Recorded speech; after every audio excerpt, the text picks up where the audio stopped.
ಈ ಲಘು ನಾಟಕದ ಮುಖಾಂತರ ನಾವು ನಿಮಗೆ ಒಂದು ಮೌಲ್ಯವನ್ನು ತಿಳಿಸಿಕೊಡಲು ಕಲಿಸಲು ಬಯಸುತ್ತಿದ್ದೇವೆ. ಆದ್ದರಿಂದ ತಾವೆಲ್ಲರೂ ಶಾಂತಿಯಿಂದ ಕುಳಿತುಕೊಂಡು ನಮ್ಮ ನಾಟಕವನ್ನು ನೋಡಬೇಕೆಂದು ಬಯಸುತ್ತೇವೆ. ನನ್ನ ಹೆಸರು ತಸ್ಮಿಯಾ. ನನ್ನ ಹೆಸರು ಹೇಮಾ. ನಾವಿಬ್ಬರು ಗಿಳಿಗಳ ಪಾತ್ರವನ್ನು ಮಾಡುತ್ತಿದ್ದೇವೆ. ನನ್ನ ಹೆಸರು ಸಿಂಚನ. ನಾವಿಬ್ಬರು ನಗರವಾಸಿಗಳ ಪಾತ್ರವನ್ನು ಮಾಡುತ್ತಿದ್ದೇವೆ. ನನ್ನ ಹೆಸರು ಜ್ಞಾನೇಶ್ವರ್. ನಾನು ರಾಜನ ಪಾತ್ರವನ್ನು ಮಾಡುತ್ತಿದ್ದೇನೆ. ನನ್ನ ಹೆಸರು ಗವಿಸಿದ್ದಪ್ಪ. ನಾನು ಋಷಿ ಪಾತ್ರವನ್ನು ಮಾಡುತ್ತಿದ್ದೇನೆ. ನನ್ನ ಹೆಸರು ಸಿದ್ದು.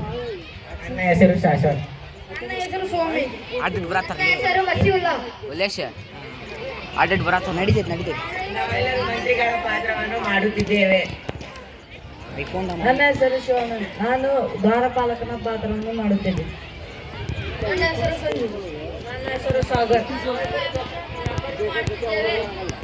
ಫೋಟೋ ಹೊಡಿಬೇಕೇನ? ಒಂದು ತೆಗಿ ಈಗ. ದೃಶ್ಯ ಒಂದು, ಆಸ್ಥಾನದ ದೃಶ್ಯ.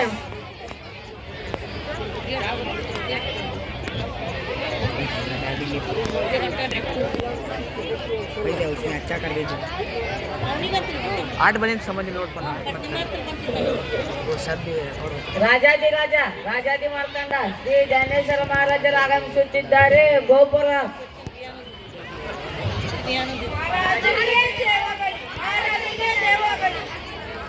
ಕುಳಿತುಕೊಳ್ಳಿ ಮಂತ್ರಿಗಳೇ. ಕೂಡಲ ಸಭೆಗೆ ಕರೆಯಲು ಕಾರಣವೇನು ಮಹಾರಾಜರೇ? ರಾಜ್ಯದಲ್ಲಿ ಏನಾದರೂ ಸಮಸ್ಯೆ ಆಗಿದ್ದೇನು ಮಹಾರಾಜರೇ? ವೈರಿಗಳಿಂದ ಆಕ್ರಮಣ ಆಗಿದೆಯೇನು ಮಹಾರಾಜರೇ? ಮಹಾರಾಜರೇ ಕ್ಷಮಿಸಿ, ನಮಗೆ ಭಯ ಆಗ್ತಾ ಇದೆ. ನೀವು ಸಭೆ ಕರೆದ ಕಾರಣ ದಯಮಾಡಿ ತಿಳಿಸಿ. ಮಂತ್ರಿಗಳೇ, ಭಯಪಡಬೇಡಿ. ಭಯಪಡುವ ಅವಶ್ಯಕತೆಯೂ ಇಲ್ಲ. ಯಾವ ಸಮಸ್ಯೆಯೂ ಇಲ್ಲ. ನಾನು ಬಹಳ ದಿನಗಳಿಂದ ನಗರ ನಿರೀಕ್ಷಣೆ ಮತ್ತು ಅರಣ್ಯದ ನಿರೀಕ್ಷಣೆಗೆ ಹೋಗಿಲ್ಲ. ಆದ ಕಾರಣ ನಾಳೆ ಬೇಗನೆ ಹೊರಡೋಣ. ಆಯ್ತು ಮಹಾರಾಜರೇ, ನಾವು ಕೂಡಲೇ ಹೊರಡುವ ವ್ಯವಸ್ಥೆಯನ್ನು ಮಾಡುತ್ತೇವೆ. ನಾವು ನಿಮ್ಮ ಜೊತೆ ಹೊರಡುವ ಇಚ್ಛೆಯನ್ನು ಹೊಂದಿದ್ದೇವೆ ಮಹಾರಾಜರೇ. ಆಯ್ತು, ನಾಳೆ ಬೇಗನೆ ಹೊರಡೋಣ. ಅಪ್ಪಣೆ ಮಹಾರಾಜರೇ.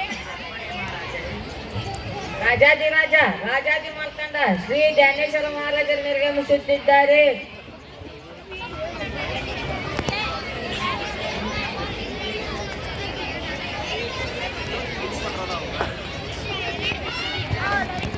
ದೃಶ್ಯ ಎರಡು, ನಗರದ ದೃಶ್ಯ.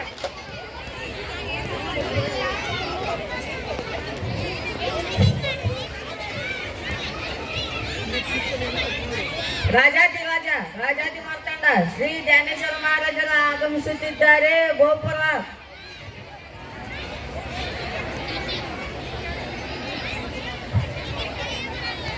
ನಗರವಾಸಿಗಳೇ, ಮಹಾರಾಜರು ನಗರ ನಿರೀಕ್ಷಣೆಗೆ ಬಂದಿದ್ದಾರೆ. ನಮಗೆ ಏನಾದರೂ ಸಮಸ್ಯೆ ಇದ್ದಲ್ಲಿ ಮಹಾರಾಜರಿಗೆ ತಿಳಿಸಿ, ಅದಕ್ಕೆ ಖಂಡಿತವಾಗಿಯೂ ಪರವಾಗಿರುತ್ತಾರೆ. ಮಹಾರಾಜರಿಗೆ ಜಯವಾಗಲಿ. ನೀವು ನಮ್ಮ ಅನ್ನದಾತರು. ನಿಮ್ಮ ಆಳ್ವಿಕೆಯಲ್ಲಿ ನನಗೆ ಯಾವುದೇ ತೊಂದರೆ ಇಲ್ಲ. ಹೌದು, ಮಹಾರಾಜರಿಗೆ ಶತಕೋಟಿ ನಮನಗಳು. ತಮ್ಮ ರಾಜ್ಯದಲ್ಲಿ ಎಲ್ಲರೂ ಸಂತೋಷದಿಂದ ಇದ್ದಾರೆ. ವ್ಯಾಪಾರಿಗಳೇ, ತಮಗೇನಾದರೂ ಸಮಸ್ಯೆ ಇದ್ದಲ್ಲಿ ತಿಳಿಸಿ. ಮಹಾರಾಜರೇ, ನಾವು ಭಕ್ತರು. ನಿಮ್ಮ ಆಕಾಶ ನಮ್ಮ ಮೇಲಿದೆ. ನಾವು ಸುಖ ಸಂಪನ್ನರಾಗಿದ್ದೇವೆ. ಹೌದು ಮಹಾರಾಜರೇ, ನಮ್ಮ ಮಕ್ಕಳಿಗೆ ಶಿಕ್ಷಣವನ್ನು ಒದಗಿಸಿದ್ದೀರಿ. ನಿಮ್ಮ ರಾಜ್ಯದಲ್ಲಿ ನಾವು ಸುಖ ಸಂಪನ್ನರಾಗಿದ್ದೇವೆ. ಸಂತೋಷವಾಯಿತು ಮಂತ್ರಿಗಳೇ. ನಗರ ನಿರೀಕ್ಷಣೆ ಸಫಲವಾಯಿತು. ಕೂಡಲೇ ಅರಣ್ಯದ ನಿರೀಕ್ಷಣೆಗೆ ಹೊರಡೋಣ. ರಾಜಾದಿರಾಜ ರಾಜಾದಿ ಮಾರ್ತಾಂಡ ಶ್ರೀ ಜ್ಞಾನೇಶ್ವರ ಮಹಾರಾಜರು ನಿರ್ಗಮಿಸುತ್ತಿದ್ದಾರೆ.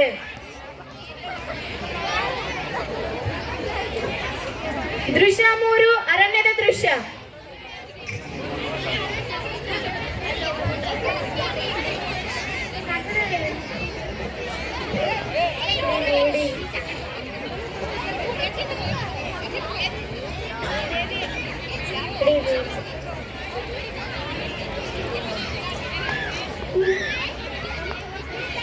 ಆಫ್ ಮಾಡಿ ಹೆಂಗಿದ್ದ ಆಫ್ ಮಾಡಿ ಸ್ವಲ್ಪ. ಕುಲದೇವಿ ಆಶೀರ್ವಾದದಿಂದ ನಮ್ಮ ಅರಣ್ಯ ಸಂಪತ್ತು ಎಷ್ಟೊಂದು ಚೆನ್ನಾಗಿದೆ ಇಲ್ಲ. ಏ ತಾಯಿ, ನಿನಗೆ ಶತಕೋಟಿ ಪ್ರಣಾಮಗಳು. ಆಫ್ ಮಾಡಿ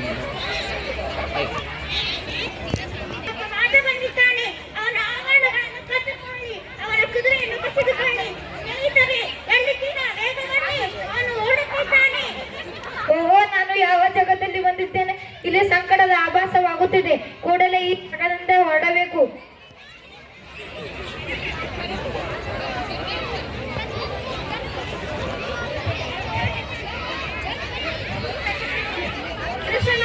ಆಶೀರ್ವಾದ ದೃಶ್ಯ.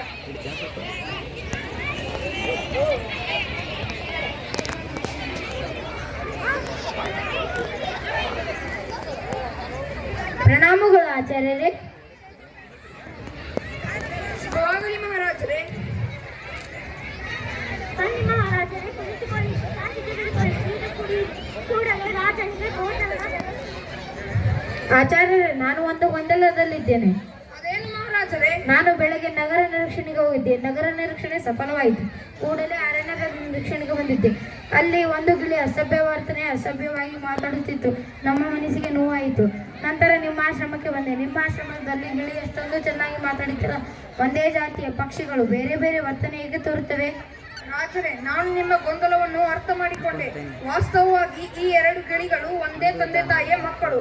ಇವು ಮರಿಗಳಿರುವಾಗ ಡಕಾಯಿತರು ಒಂದು ಮರಿಯನ್ನು ತೆಗೆದುಕೊಂಡು ಹೋದರು. ಅದು ಅವರ ಜೊತೆ ವಾಸವಾಯಿತು. ಅವರ ಭಾಷೆಯನ್ನೇ ಕಲಿಯಿತು. ಇನ್ನೊಂದು ನಮ್ಮ ಆಶ್ರಮದಲ್ಲಿ ಬೆಳೆಯಿತು. ಅದಕ್ಕೆ ಮೃದು ಸ್ವಭಾವ ಆಯಿತು. ಇವೆರಡರ ಈ ಸ್ವಭಾವದ ಅಂತರಕ್ಕೆ ಕಾರಣ ಸಂಗತಿ. ನಾವು ಒಳ್ಳೆಯ ಸಂಗತಿಯಲ್ಲಿದ್ದರೆ ಒಳ್ಳೆಯವರಾಗುತ್ತೇವೆ. ಕೆಟ್ಟವರ ಸಂಗಡ ಸಮಯ ಕಳೆದರೆ ಕೆಟ್ಟವರಾಗಿ ನಮ್ಮ ಭವಿಷ್ಯವನ್ನು ಹಾಳು ಮಾಡಿಕೊಂಡು ಹೋಗುತ್ತೇವೆ. ಆದ್ರಿಂದ ಗುಣ ನೋಡಿ ಗೆಳೆತನ ಮಾಡಬೇಕು. ಕೆಟ್ಟವರ ಜೊತೆ ಹೋದರೆ ಕೆಟ್ಟ ಚಟಗಳನ್ನು ಕಲಿತುಕೊಂಡು ನಾವು ಹಾಳಾಗಿ ಹೋಗುತ್ತೇವೆ.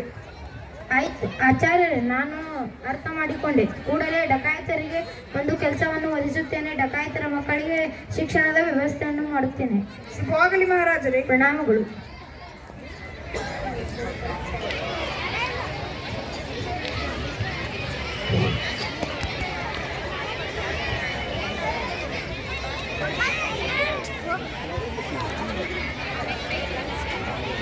ಸಂಗತಿಯಿಂದ ಹೇಗೆ ಮನುಷ್ಯನ ಸ್ವಭಾವ ಬದಲಾಗುತ್ತೆ ಅಂತ. ಅದಕ್ಕೆ ಯಾವಾಗಲೂ ನಾವು ಒಳ್ಳೆಯ ಸಂಗತಿಯಲ್ಲಿರ್ಬೇಕು. ಕೆಟ್ಟವರ ಸಂಗತಿ ನಮ್ಮನ್ನು ಕೆಟ್ಟವರನ್ನಾಗಿ ಮಾಡುತ್ತದೆ. ಆದ್ದರಿಂದ ನಾವು ಒಳ್ಳೆಯವರ ಜೊತೆ ಇರೋಣ. ಕೆಟ್ಟ ಜನರಿಂದ, ಕೆಟ್ಟ ಹವ್ಯಾಸಗಳಿಂದ, ಕೆಟ್ಟ ವಸ್ತುಗಳಿಂದ ದೂರ ಇರೋಣ. ನಾವು ಕೆಟ್ಟವರ ಜೊತೆ ಇದ್ದರೆ ನಾವು ಕೆಟ್ಟವೆಂದು ಅಂದುಕೊಳ್ಳುತ್ತಾರೆ. ನಾವು ಸುಳ್ಳು ಹೇಳುವ ಜೊತೆ ಇದ್ದರೆ ನಾವು ಸುಳ್ಳು ಹೇಳುತ್ತೇವೆ ಅಂದುಕೊಳ್ಳುತ್ತಾರೆ. ಅದಕ್ಕಾಗಿ ಗುಣ ನೋಡಿ ಗೆಳೆತನ ಮಾಡಿ, ಒಳ್ಳೆಯ ಭಾಷೆಯನ್ನು ಮಾತನಾಡಿ. Thank you everyone. ಯಾವಾಗಲೂ ಒಳ್ಳೆಯವರ ಸಂಗತಿಯನ್ನ ಮಾಡಬೇಕು. ಓದೋ ಜೊತೆ ಕೂತ್ಕೊಂಡ್ರೆ ನಾವು ಓದಕ್ಕೆ ಸ್ಟಾರ್ಟ್ ಮಾಡ್ತೀವಿ. ಅದೇ ಹಟ್ಟಿ ಹೊಡೆ ಜೊತೆ ಕೂತ್ಕೊಂಡ್ರೆ ನಾವು ಹಟ್ಟಿ ಹೊಡಕ್ಕೆ ಸ್ಟಾರ್ಟ್ ಮಾಡ್ತೀವಿ. ಅದಕ್ಕೋಸ್ಕರ ಒಳ್ಳೆಯ ಸಂಗತಿಯನ್ನ ಮಾಡ್ರಿ. ಇನ್ನೊಂದು ಭಾಷೆ ನಮ್ಮ ವ್ಯಕ್ತಿತ್ವವನ್ನ ತೋರಿಸುತ್ತೆ.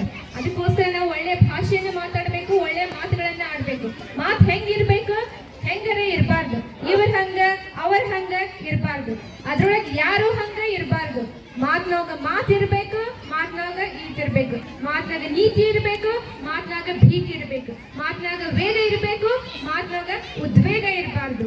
ಅದು ಸುಮ್ಮನೆ ಕೇಳುವಂಗಿರ್ಬೇಕು, ಇಲ್ಲಾಂದ್ರೆ ಸುಮ್ಮನೆ ಕುಂತಿರ್ಬೇಕು. ಮಾತು ಸಾಧನೆ ಆಗಿರಬಾರ್ದು. ಮಾತಿನಲ್ಲಿ ಸಾಧನೆ ಇರಬೇಕು, ಆದ್ರೆ ಅದೇ ಸಾಧನೆ ಆಗಿರಬಾರ್ದು. ಮಾತು ಮುತ್ತಿನಂಗಿರ್ಬೇಕು, ಸ್ವಲ್ಪ ಮೆತ್ತಗಿರ್ಬೇಕು. Thank you.